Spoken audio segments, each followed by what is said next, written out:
It's your boy James with the Stop Being Dirty, Stop Eating Dirty. We here, morning cardio, which on a day like this, I'm not feeling too intelligent by doing this. It's leg day. So last night's the first night. Just to give y'all a quick update, I've been having some trouble sleeping. Like, the insomnia is crazy with the 5-day fast I was on, right into intermittent fasting. Like I told y'all, I fast for 18 hours. I eat for 6, so I eat between 2 and 8, and the rest of the time I'm just drinking water. If my stomach starts like really feeling like it's on the gate, I'll hit a black coffee, but no calorie consumption. But last night's the first night in like 2 weeks. I got 7 hours. So I woke up today at 5 o'clock, my normal time. I like to keep the hours the same, even when I have an extra hour that I could sleep on the weekends, everything, because it just keeps my body in a good routine. But anywho, I do not suggest doing cardio, anything for your legs before an 8-hour shift, which after you have a big leg day. But I am here. I'm doing just some light elliptical today, get the sweat going. My battle's canceled. Oh my God. Now, Suits at ARP, we got on the phone yesterday, spoke for like an hour. We always talk like that, you know what I'm saying? That's my dude. You'd be surprised how much non-battle rap related topics we actually speak of. But when it actually comes down to battle rap, basically, long story short, let me give y'all, now I made a blog about this a month or two ago about like, oh, what happened to my comeback battle and it's going to be rescheduled, whatever. So let me just talk about this whole comeback things like this. I'm going to put it this way. If I never battled again, I'm proud of what I've done. I understand that people can have their opinions on me. People could be fans of me, not think I'm great, think I'm terrible, think I'm okay.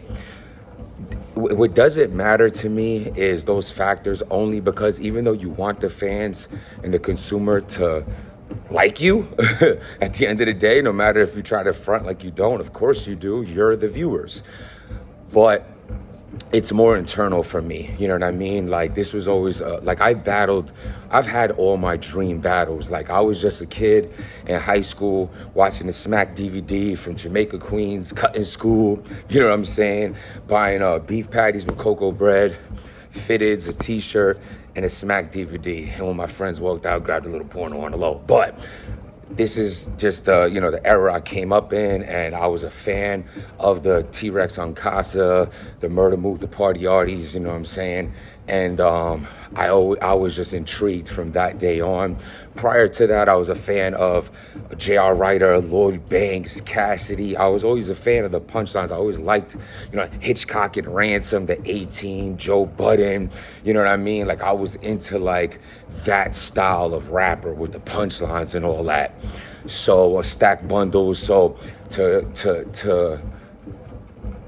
when I was writing, it was always fun to like rap for my friends, or like, you know what I'm saying, or like a drunk night in the bar. Then it turned into high school, started getting a little more real. Then I always made sure I had like a round on deck. I wouldn't call it a 16 because I'm not like a songwriter, but like a round on deck. So I always would run into my man Chuck. Chuck would always, like, we go to the bar, Chuck would always be like, yo, let me hear something. And like, salute to him, because like, there'll be certain people in the crew, and I ain't trying to hear all that, you know what I'm saying? Even my own cousin at some points, you know what I mean?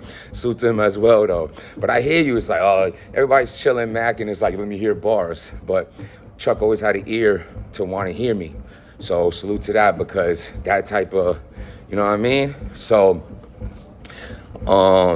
after that, I was watching a bunch of battle raps and shit like that, and then my boys just like, we ended up finding like the Bloody Knuckles had like some type of, you could come rap if you knew, no one knows you.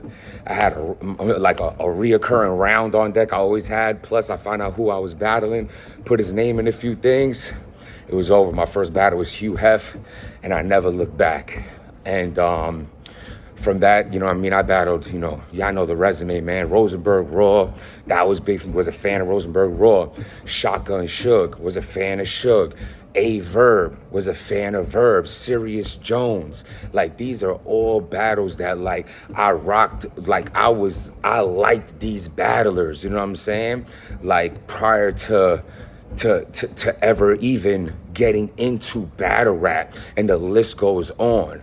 You know what I mean? So I ended up making thousands of dollars off of this, traveling the world off of this content, you know, Australia, and that's amazing to me. You know what I'm saying? Just a dirty little shithead from Jamaica, Queens. I'm in Australia on a paid-for trip with money in my pocket to go rap. You know what I'm saying? London, and it means everything to me. You know what I mean? I'm chilling. I'm getting laid in different, like, this is crazy. You know what I'm saying? Like, real shit, though. So, with all that being said, you know, I didn't want to ramble on that too much, but just to give y'all that backstory to tell you, after a while, it's like when I had my kids, around that same time, you know, I was telling, you know, ARP, like, I was going to fall back for a minute. I got to get my mind right. You know, I went from just running around wilding to about to be a father of two. You know what I'm saying? So it just so happened at that time, it was like the goods battle was like now or never kind of presented to me. So, and it's so crazy. I don't know if I ever told y'all this, but it's funny how that battle turns out with a little BS at the end. It was a battle that I'd even want to take. It was like, don't ever do things if it don't feel right. It's just funny how that works. Like, we're like laughing at the end of me. ARP is like, yo, it's crazy how this, I didn't even want to, I was done overall with it. Then I ended up staying longer in battle rap because of the stigma of, like, I didn't want people to think, oh, because someone fired on me, now I'm just going to run away from battle rap. We don't, you know what I mean? That was just my mind state. So again, in a sense, I still forced myself to have more battles, which ended up turning ill, though. I had the clean paper battle. Then I went to Australia. Then I battled Sharon.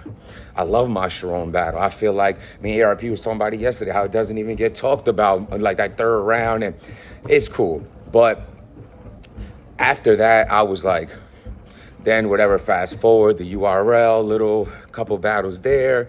Then RBE, the Cicero battle. After the Cicero battle, I felt like I did so well, I could, like, talk about who I want next, but I really didn't know who I wanted next.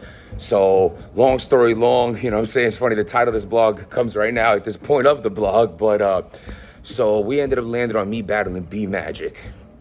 I want to be Magic, though I don't think the battle makes sense just for resume purposes. I think he's one of the greatest punchliners ever. What did I tell you? What I love the most was the punchline rappers, you know what I'm saying? Even though, like, I'm not considered that. I feel like I'm okay at, like, everything, but, like, I'm not, like, great at anything as far as battling goes. But I just thought it would be dope. ARP comes back with a different idea. He says he wants to put Coach Corleone, salute to Coach, versus B Magic, and me versus Carter Deems. When he mentioned Carter Deems, now mind you, we went over a whole bunch of names, like battle this person, that person, all the time. This is all the time, nonstop. But that name, I was like, you know what? Let's do that one. I think it's a very dope battle. I think Carter Deems' style, the way he raps, everything. He's never been on RBE. I think versus me, like, I can get into that bag, other people can't. See, this is where I'll stand out against a dude who might be more better at punchlines or schemes or this talk or that talk. They can't battle Carter Deems how, like, I can. I'm funny. I have a personality. I think it would have been a great, great battle. That was the battle that was supposed to be on whatever that card was, which with Coach and B Magic, that one. The hollow card. Was that the hollow card? The Hollow the Don card. That doesn't go down. Carter Deems says blah, blah, blah, blah, blah. Let's catch it on the next one. The next one now being the Murda mook card. Carter Deems basically he's not even answering. ARP hollered at him, he didn't holler back. And that's just that. We could go over a few names to one, but that was the one I wanted. You know what I'm saying? I wrote around for Carter Deems that same day.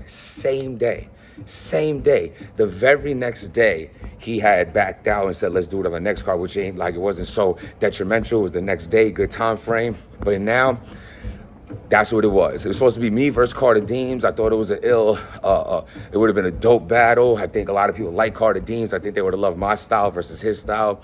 And that was that. Other than that, just to wrap this up, here's where the fans come in. I really don't know who to battle, bro.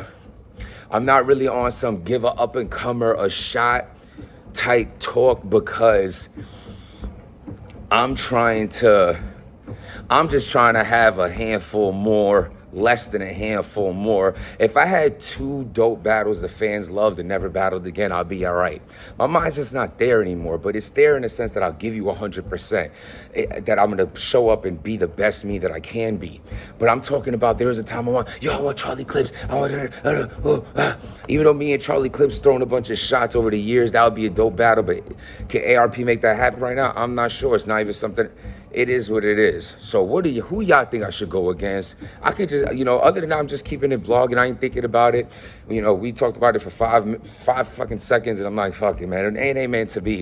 And that's where my mind is. That's how I'm going to end this. If something doesn't feel right, sometimes it's not right. And anything that's meant for you can never be taken from you. So despite the hurdles and the curveballs that life could throw you, understand that what is meant for you can never be taken from you, as long as you accept that it takes certain steps, trips, and falls to get to that destination. And you can get there. Just stay focused and believe in yourself, and understand that if you just accept that sometimes things don't go your way for a better reason, accept the fact that that is the facts. Subscribe to the channel, hit that like button, tell Carter Deems to answer his phone if you want me on his next card. Otherwise, who knows? Maybe I'll be out there anyway. Stop being dirty.